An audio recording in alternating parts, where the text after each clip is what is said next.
Welcome to the Ricecast. I'm your host, Dan Pigsley. Sitting across from me is my friend and yours, Pastor Willie Rice. Pastor, how are you doing today? Doing great, Dan. Good. I don't know if you looked at the weather for the next 2 days. Very nice. But it's going to be like the high's 70. Yeah, it's going to be great. Yeah. It's, the Halloween weekend. Of course, we had our fall festivals here, but kids out in the neighborhood and so forth. It's going to feel like fall. Which for the first time in my lifetime, I feel like living here, I can't remember a Halloween night that was below 70. Yeah, well, it's happened, but it's going to be takes fall a little longer here in Florida to get here. But beautiful week, starting to feel like the fall for sure. I love that. And then we didn't have any Gator football this weekend, which that was nice. It was a nice break. Yeah, for us. probably a good thing. Yeah. A little less drama with that, and of course, Florida has a big one Saturday against Georgia, which is always a big rivalry. And you got a prediction for that one? Pain, serious pain. That's my prediction. No, there's always a hope. Now that we fired our coach, maybe they get up there and get fired up or something, do something. But Georgia's awful good, obviously. They're so good. They got Kirby's got a great program there. So, gosh, we'll just tee it up and see what happens. But Calvary's doing great. That's the good news. Yeah, that's awesome. Our football team won last week, district championship, and they're on the road this week. But they'll be in the playoffs here in November. And then our girls volleyball team is in the Final Four. They won last night, I saw. So sports at Calvary, I think somebody told me our swim team won a district championship. I haven't got out to see a swim match ever. Yeah. But all the sports are doing really well, so it's a lot of fun. When we talked about Calvary Christian High School last week, a good amount. Yeah, we Celebrating did. the 25th anniversary. How was that event? It was a Sunday night? fantastic event, as a lot of people were there. And, it was just great to see some old friends back, some people who are connected through Calvary through the years. We were unable, Dr. Kathy, who might give a listen, our founding principal, head of schools, was not able to come. He got sick. Man. So he had to get, so that was the only disappointment, or I guess the big disappointment. Yeah. But we saw so many other friends and students from the years and the people. I don't know if we'll have that. It was about a 2-hour program, about 2.5 hours. So it was a little long, but every part of it was great. And the students who were brought back to share what Calvary had meant to them, that may have been the highlight to me. That's awesome. It was just really great to see how God had worked in their life and where they were walking with the Lord. And so it was a really special weekend to celebrate 25 years of CCHS. And as you said, we talked about it on the podcast last week. Yep. We have a lot to be thankful for. We really do. It's great to be part of Calvary. Great to see what God has been doing here. And today, actually, I had lunch with some of our younger adults on our staff, some of our interns and apprentices, and they always like to ask me, well, what does Pastor want to talk about on the podcast this week? And I usually have to explain it to them. It's like, guys, Pastor walks in, I sit down and say, sometimes, what do you want? Yeah. What are we doing?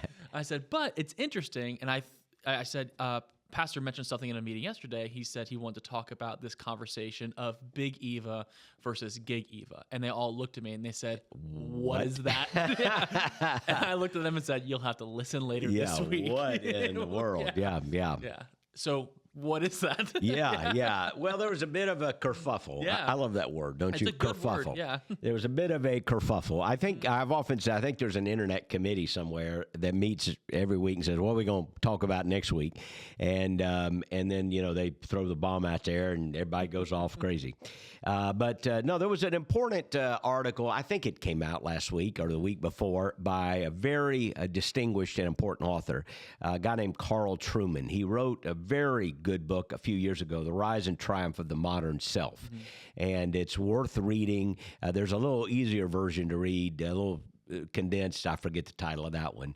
But it really explains a lot about what is going on in the modern world. If you want to know, the moral relativism and people seeing their identity and based on their sexual identity and so forth, you want to, where did that come from philosophically? Like, what's the philosophical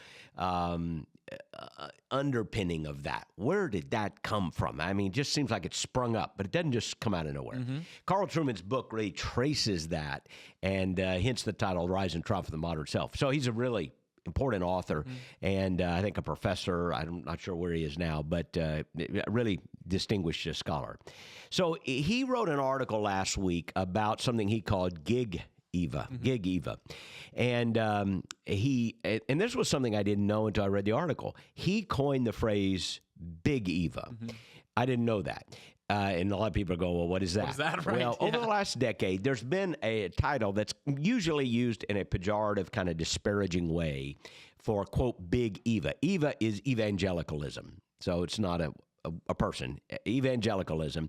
And Big Eva, he coined it for kind of what has happened in a post-denominational age, which is, the latter part of the last century into this one. It's kind of a post-denominational age in many people's minds, at least to say this. Denominations aren't the ones setting the trends, the thoughts, processes for various groups.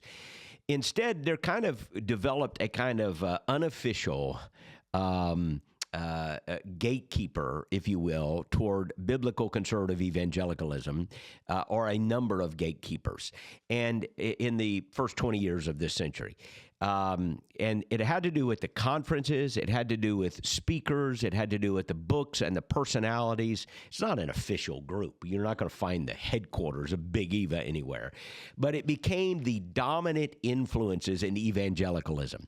And apparently, I guess I had missed this. Truman had coined the phrase Big Eva. I was aware of that phrase because people are talking about it all the time. I even laughed about it at once. But, just, what are they talking about? But Big Eva is like when you talk about Together for the Gospel, T4G, Gospel Coalition, these big conferences, the speakers, you could name 10 or 12 of the major influences in evangelicalism. And I think that's what Truman had in mind. I don't think I'm doing a disservice to his thought there when he said that was kind of big. It became kind of a Big Eva. And he was concerned that these guys were the gatekeepers of evangelicalism and that there may be some unhealthy parts of that. Well, that got picked up far beyond Truman. And people who became concerned about the direction of evangelicalism in the last 20 years, and maybe were concerned about some theological drifting in evangelicalism, started talking about Big Eva. And in a kind of pejorative sense, well, he's Big Eva, or that's just Big Eva talking. And the periodicals, the conferences, as in they're the gatekeepers of evangelicalism, and they were concerned about that. Now, that's the backdrop. So Truman, in this column last week, who coined the term Big Eva, I didn't know that. Maybe he gets royalties. I don't know. Said, I want to coin a new term. Mm-hmm. Apparently, if you coin a good one, you get to do another one. And it was Gig Eva, Gig, G-I-G. And I think he's talking there about gigabytes, or it's talking about the online purveyors of content. And that with the explosion of social media and social media influencers, Gig Eva became people on social media, internet personalities, if you will, posting on X or the other forums, Instagram, whatever. And they're posting and they're doing podcasts like this one, maybe. And we're not Gig Eva, though. We're not Big Eva. I don't know what we are. We're just us, Dan. It's just Willie and Dan. Willie and Dan. Yeah, I don't know. We need a name. Yeah. I don't think we're big enough to be Big Eva or Gig Eva or anything else. But, guys who do podcasting, write articles, host websites. And what he was trying to say is there's a whole group of people that are now Gig Eva. And it was kind of a shot at these people. It was to say that there's a group of people online who haven't built ministries, this is kind of from his article, aren't pastoring churches. Basically, I think one of the lines he said, haven't built anything to display a degree of competence, something like that. They're just, basically, they're on the internet making noise. They're on the internet being critics, and it's the old line, I've used this, there's two kinds of people, those who do things and those who criticize those who do things. I heard that one years ago, and I always liked it, And there are guys who get in the arena and they try to do things. And then there are guys that kind of sit on the edge and they shoot at guys that do things. And there's some truth to that. And so Truman was basically saying there's a lot of people who have online influence, but they haven't pastored churches. They haven't built ministries. Maybe they haven't written books, or I don't know. They just host podcasts and shoot out a post, and they are now seeing themselves as the gatekeepers. And I think he lamented that it has coarsened the discourse. It has dropped it down a couple of notches. It has increased the negativity and the division in evangelicalism because of this Gig Eva influence. That's Gig Eva. So let's just continue to unpack this a little bit, because I think there's a very key similarity between, I think, Big Eva and Gig Eva, and I think you alluded to it when you were talking about Big Eva, is it's kind of separate from denomination. It's almost separate from Yeah, the local church. And so the oversight, the accountability even was kind of minimal in that. And so it made them the gatekeepers. I think that may have been an underlying part of his critique in both, maybe. Again, I didn't read a whole lot about him coining Big Eva, and so I don't know everything he said there. But that was what a lot of people were saying, is that, hey, it's not local churches and it's not denomination. Some people are happy about that, but it's these conferences and these speakers and whoever is it kind of gave birth to even more of a celebrity culture. They're the gatekeepers. And I think Truman looked at that again kind of negatively. I know he does Gig Eva. Right. And these guys aren't necessarily pastors, theologians, whatever. They're kind of unaccountable and just kind of spewing negativity. That's his thesis. Which is interesting, because what happens to the world when there's no accountability, especially when you're in the realm of, leading people on their spiritual journey? I think it's a very dangerous thing. Well, I think, my take on the Gig Eva thing is I think there's a point. He makes a point, and I think we need to hear the point. Again, I think that's part of the beauty. I know there's a lot of negativity on these online discourses, but there's a beauty in it because people make valid points.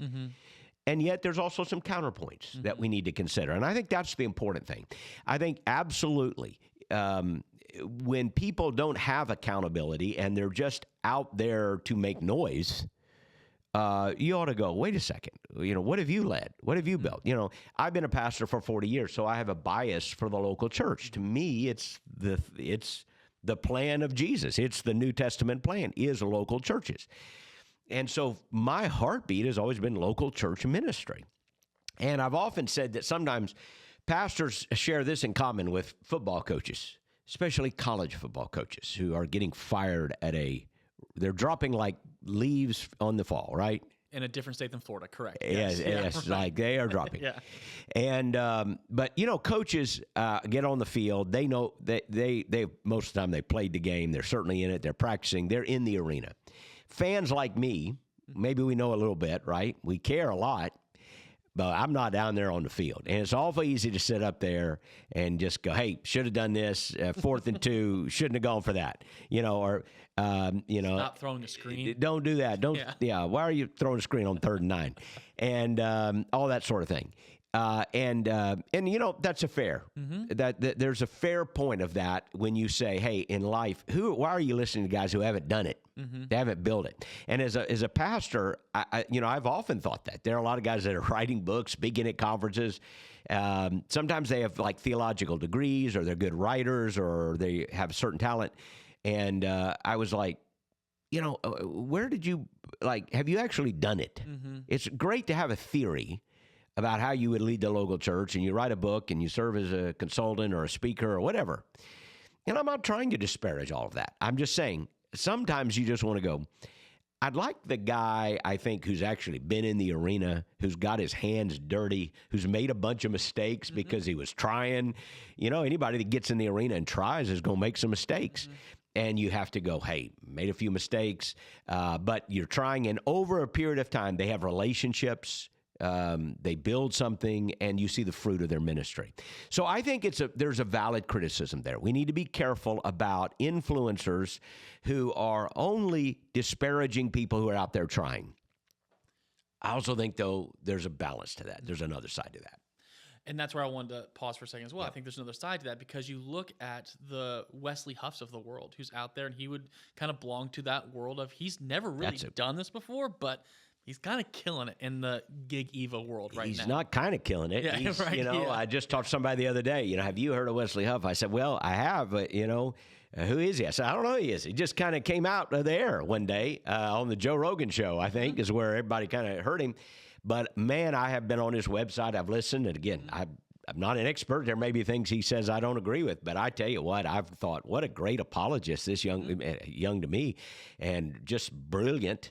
And I just thank God he's raised up. And you're right. So far as I know, he's not like a pastor or anything. But he is obviously very, very smart. So that's the problem. The problem is when you just sweep and say, okay, all these people out there just blah, blah, blah, blah. Gig Eva, they're not a church, they're not a pastor. Wait a second. If you're not careful, it begins to sound like entitled institutionalism.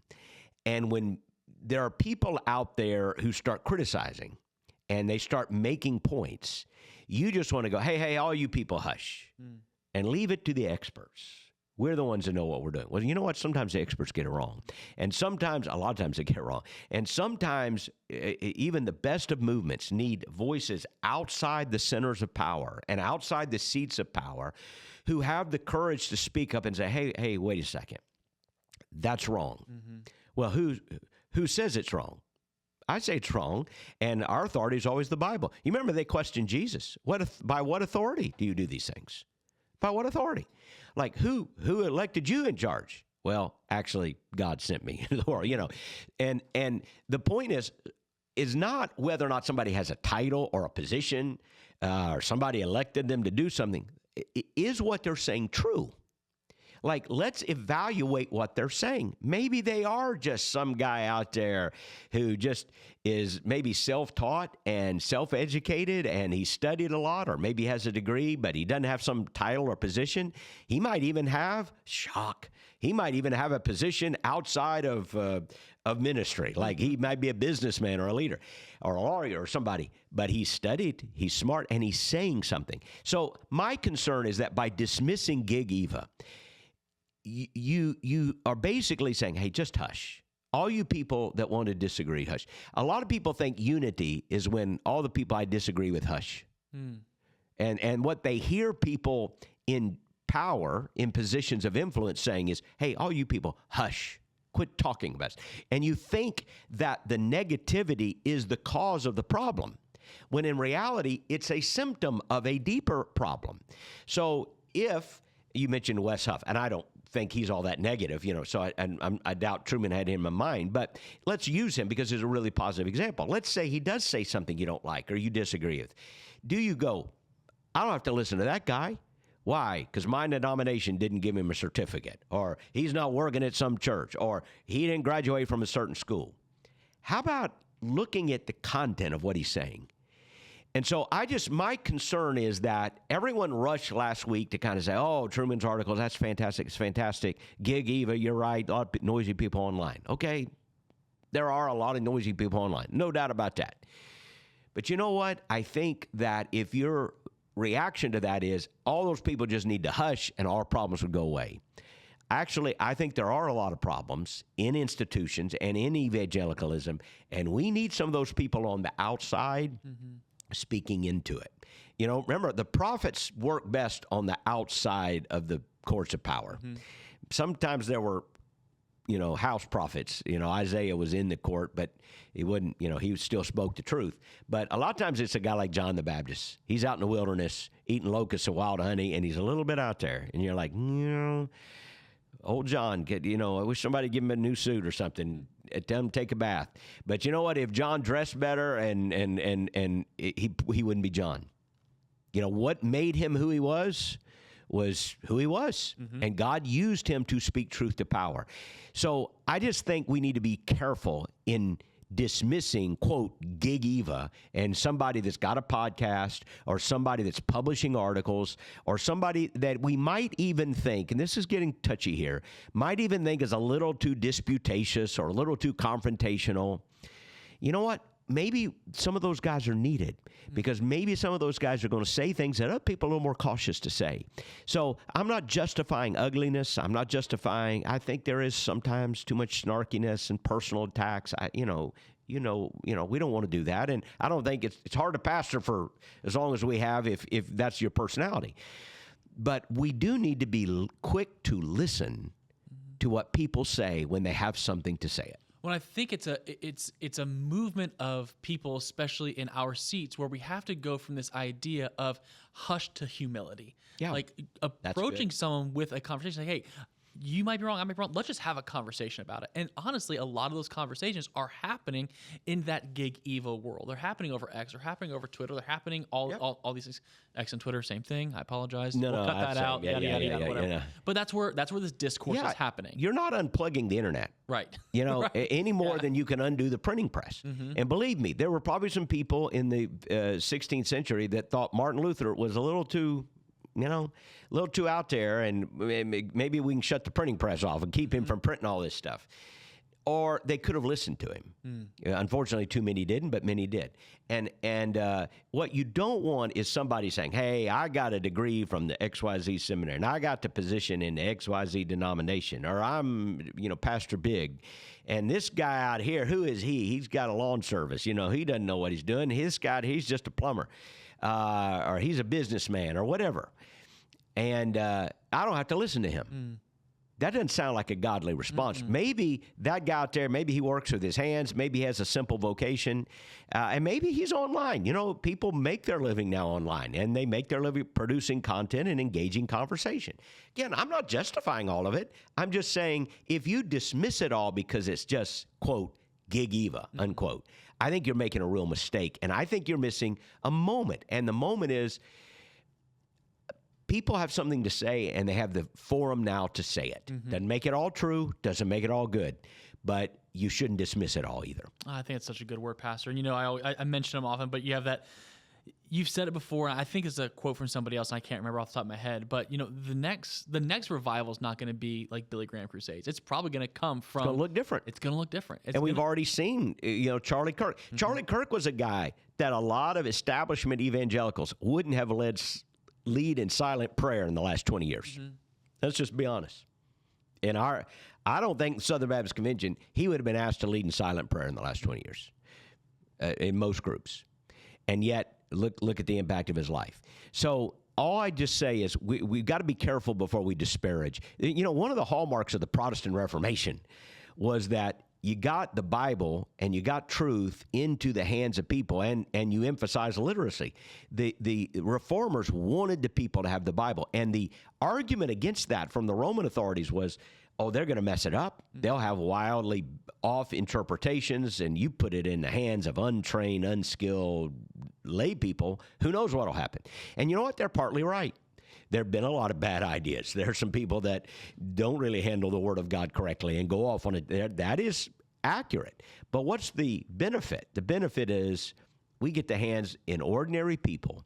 And I think I should have looked at this, I think it was Tyndale who prayed about, one day a plowboy, a simple plowboy in England or wherever, would know as much of the Scriptures as like the Pope or the clerics.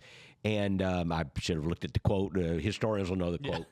But the point was, I want the average ordinary person to have the Scriptures and to be able to know the truth. So to me, in the gig evil world, we need to be careful just dismissing it all. It's a valid point that some people who don't build anything or do anything love to criticize people that do. Yeah. That's valid. Okay, we receive that. So we need to always think about that.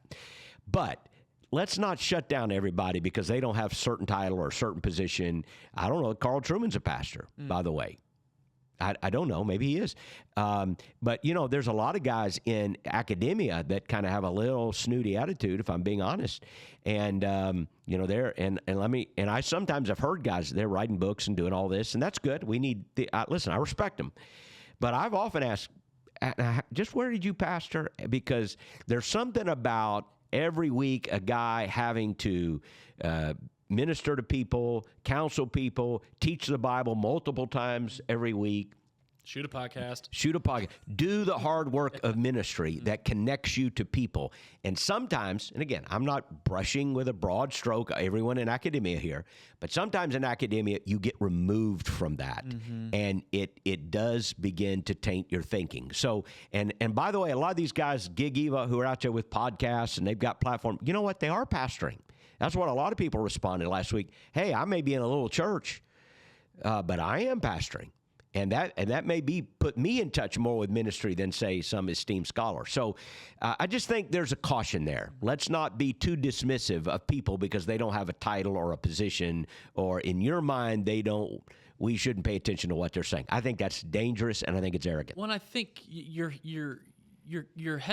taking us to the right direction, because even in his book, The Rise and Triumph of the Modern Self, Carl Trueman even said the task of a Christian is not to whine about the movement that they are living in, but to identify the problem and respond accordingly. I may have butchered that quote, but it was something along those lines. Yeah. And that's what we have to do. Good for you for pulling that quote out. That's a really good one. And he's right. You know, and again, it was a great book. I give Carl Truman, to me, very important thinker.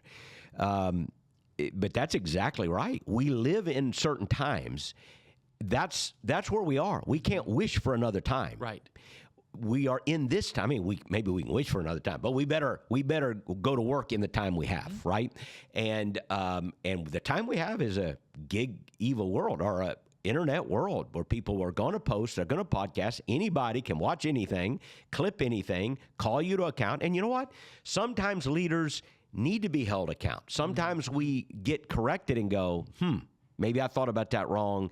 And that's why, I mean, I've gone through that. I've had moments where I was, saying it one way, and then, you want to dismiss somebody, but then you go, wait a second, I think maybe I was a little over here and I need to come back over here, or maybe a lot over there, I need to come back over there.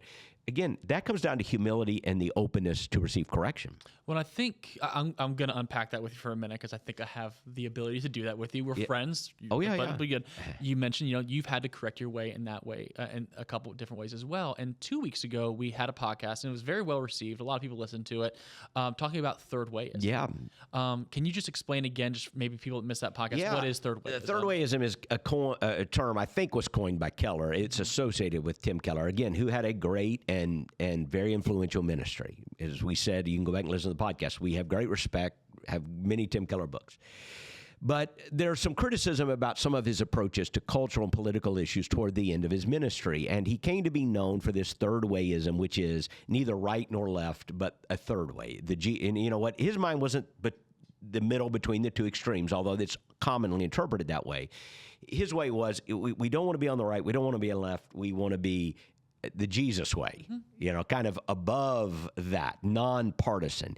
And we talked about 2 weeks ago what the flaws are now. That the bloom is kind of off the rose, so to speak, in third wayism. And now people are acknowledging, okay, maybe there was a little bit of a point there to try not to be too partisan, but there were also some real errors in third wayism. But I would say a few years ago, you would have thought the other way. Well, I would have used some of the third way rhetoric. I think in the late 20-teens, and I've talked about this kind of openly, so this is a good chance to unpack it. I think in the 20-teens, that influence kind of hit a lot of us, and it was like, hey, it's not right or left. What's the better way that we can minister to everybody? I'll give you a quick example of that. At the Southern Baptist Convention sermon that I preached a couple years ago, I had a line in there about, and I didn't call it third wayism, but God's not on the right, God's not on the left. He is above all, he's over all, and Lord of all. I thought it was a pretty good line. And I think we've talked about this. I think it's true to an extent. What I was trying to say is God is not bound by or limited by particular partisan definitions that are always changing. I mean, what's on the right today wasn't necessarily on the right, 10 years ago. Things have changed. And I was trying to say neither group can capture Jesus in his fullness. It's not Republican or Democrat. Tony Evans used to say, and every time, this is an example of third wayism, but he would say this to an applause every time. God doesn't ride on the backs of donkeys or elephants. I mean, it was an applause line, and I'm sure I've used it. So I said that at the SBC, but I have also since acknowledged the limitations of what I said. Because the implication of third wayism is that right and left are kind of equally flawed. And that's one of the first real flaws of third wayism. And I actually gave a speech a couple of months ago at a political meeting, the Faith Family Voice in Tallahassee. I was asked to give a speech about engagement in cultural and political affairs. And I thought, well, this is a good opportunity to address that. I was glad for the opportunity. So I went to Tallahassee and spoke. And maybe I think we pulled that and we're going to post it or something. We put the link on below. But I actually addressed it in there, and I went through people saying neither right nor left, third wayism, and then I quoted me, and I said, I know that one because I said it, and everybody kind of chuckled. And I said, but here's the problem. The problem is we are facing political and cultural issues now where it's not about right or left, it's right or wrong. And we can take, and I went through some of those issues that are just clear moral imperatives. And to insinuate that God is not on the right or left is inaccurate. That was a wrong, I mean, it's right to an extent, but in the moment, it's a bad diagnosis of what is happening culturally and politically, and I've come to see that and repudiate that. I think there are issues about which we need to be very clear. God is on one side and not another. What are those, what are those? Well, I think some of the great moral imperatives, which is one of the biggest issues, of our time. When you talk about abortion, when you talk about human sexuality, when you talk about human gender, when you talk about the definition of marriage, these things that just washed over our culture. It is not helpful to look at that happening, this huge tsunami, and go, well, God's not on the right or the left. Let's just, wait a second. That's not a right or left issue. That's a right or wrong issue. God's on one side and not the other, and it's not courageous to pretend otherwise. And that is the problem with third wayism. It kind of gave us an out to pull out of some of those issues, and then it was applied so inconsistently. It was like third way advocates were quick to say we're not right or left when it came to certain issues, but then when other issues were raised, it was like they forgot that speech and they drove right in, oh, this is a gospel issue. So it seemed like when issues were on the left, they didn't worry so much about the third wayism. There was now, this is a gospel issue. But when issues really were on the right, at least politically, the perception being on the right, then it was quick to play the third way card. So that's the problem. So, look, I've made several statements that in the moment seemed right and may have been right to an extent. But now when you look at the culture or the moment, we have to accept, hey, I wouldn't say it that way today. I wouldn't say it that way today. And I wouldn't say it that way today. I wouldn't say what I said at a convention today because I think it's a misdiagnosis of the cultural moment. Well, I appreciate you being just so transparent in that, because what you're describing is you are continuing to grow in your leadership. You're continuing to grow in your in how you teach, how you've been doing this for 40 years. Gosh, I hope so. When somebody tells me they hadn't changed in 20 years, I kind of go, boy, I don't know if that's good or not. Right. I mean, I love steadfastness, and I often say I haven't changed my convictions because I haven't. I mean, I was a Bible-believing pastor and have been for years, but I have changed my perceptions about some things. And if we're not growing, what are we doing? Like, are we not reading? Are we not listening? Did we think we were exactly right 20 years ago, 10 years ago, 5 years ago? I don't think pastors need to be ashamed of saying, hey, I said this or I did this, but I have learned. You know what? Here's what I meant, but I've learned more and I was wrong about some things. And now I would say it differently. So I would not use neither right nor left language today. Like, I would not do that. I think we've seen the failure of that. I think people are looking for a clear voice, a courageous voice. It's not about right or left in the sense of partisanship. It's about right or wrong in the sense of scriptural truth. And we can't, in the name of being nonpartisan, avoid those issues just because maybe they happen to be partisan. These are issues of right and wrong, and we need to be able to wade into those issues and speak truthfully. Well, how does the average church member do that? Because, I mean, obviously, you and I, we have a platform. We are able to, have those conversations, and people are there listening. But then you have, Joe in the third row. He goes home and he says, well, that was great to listen to. Listen to the podcast. What do you want me to do with that? Yeah, I think you keep learning. I think stay humble, keep learning. The Bible, it's great, that passage about the authority of Scripture. But Scripture is sufficient, profitable. And then it mentions 4 words: our instruction, our reproof, our correction, and our training. At least 2 of those words have a negative kind of corrective element to it. The idea that the Word of God corrects us. It shows us the error in our thinking. And sometimes it's an error of degree. Sometimes it's an error of you're wrong and need to be right. And sometimes it's an error of, okay, you're mostly right, but you're a little bit off here, and you need to be corrected. One of the hallmarks of the Reformation is semper reformanda, which is always reforming. Always reforming. We're always growing. We're always learning.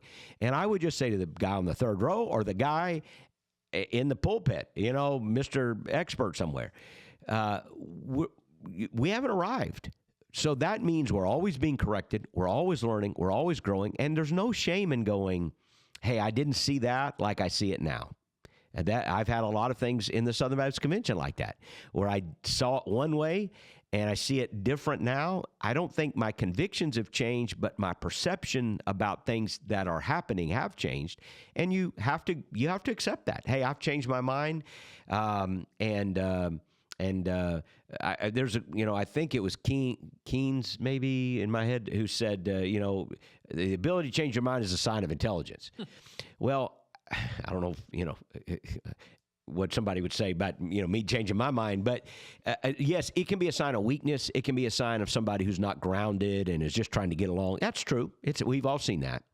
But it's also true that if you consider better facts and you consider the situation, that if you get corrected, it's okay to change your mind. It's a good thing to say, I'm growing, I'm learning, I'm progressing. I always like this real fast because this could be a whole podcast. I always like to say when a person changes their mind, I look for three things. One, tell me that you changed your mind. Don't try to pretend it didn't happen. Like, own it. Mm-hmm. Just say, I thought this, now I think this. Tell me that you changed your mind. Number two, tell me why you changed your mind. I'm always looking for that. Like the old math teacher, show me your work. I want to know because that helps me know if it's real. Like, what happened to make you go, I thought that, now I think this. So tell me that you changed your mind. Tell me why you changed your mind. And then tell me what you believe today. Like, don't just give me a talking point and hope that I ignore the last 10 years. Or you said something 8 years ago and you don't want me to pay attention to it. Tell me what you believe today. Because when a person says that, I can say, hey, I've had to change my mind a lot, and I hope so. I hope I'm growing. I hope I'm learning, and I think we need to be open, always reforming, always being corrected, always growing. So that's how I know if a person has changed their mind, and I think, okay, they really have, and they're not just trying to match a moment. Right. Well, that kind of puts a bow on the podcast right there. Just that little line right there, because we've seen ourselves grow as individuals, and we should celebrate that. But we've also now seen this big Eva go to gig Eva, which is everything's growing, everything's moving, everything's how do you keep up? So. Well, I don't too much. It's a lot out there, but it's okay to. I guess the big line here is, and the caution about disparaging gig Eva too much is, we need to be open to correction. And sometimes it comes from humble places. You remember Naaman the Syrian? He didn't want to get He didn't want to get dunked in the Jordan River because he said, we got better rivers over in Syria. He was too prideful. It was dirty. I've been to the Jordan River. There are parts of it that aren't all that spectacular. And he's like, we got better rivers in Syria. And then his servant came to him and said, come on, it's not that big a deal. Just get in the water. And we don't want to be like that. We don't want to go, hey, that's just coming from some podcast. That's just coming from some internet poster. I don't have to pay attention to that because why not? Well, because I'm a Dr. So-and-so and I'm a Reverend this or that. Wait a second. Is what they're saying right or wrong? How about listening and let's always be open to correction. Let's always be open to change and let's continue to grow. Let's continue to grow. I love that. Well, Pastor, I appreciate your time today. We did just finish a really good series. We didn't talk about it much on this podcast, but we just finished our series through 1 Thessalonians. Stand firm. It was a great series. It was great. Yeah. Even this past weekend was so much fun. Yeah, well, I think all of our guys enjoyed preaching all the way through 1 Thessalonians. Yep. And here in September and October, and if anybody's listening and they didn't, I think all the messages are online. They can go get them. But stand firm. That was our theme from 1 Thessalonians 3:8. And it was a great, timely series about standing firm. Yep. And now we move into Missions Month, which is exciting, too. And we'll talk a lot more about that in the days to come. But it's exciting things. Well, Pastor, again, appreciate your time. Praying for you. Love you, man. And then just for those of you that are watching the podcast, we appreciate you watching. Pastor, any final words for us today? No, I hope you have a great, here we go, November, right? November. And it's like this exciting time of year. So enjoy the weekend, and we look forward to November, and the holidays are coming at us fast. Well, I feel like I just took down my Christmas lights. So well, you should have left them up. I should have. All right, we love you. Thanks for listening. Know we're praying for you often, and we'll see you next week here on the Ricecast.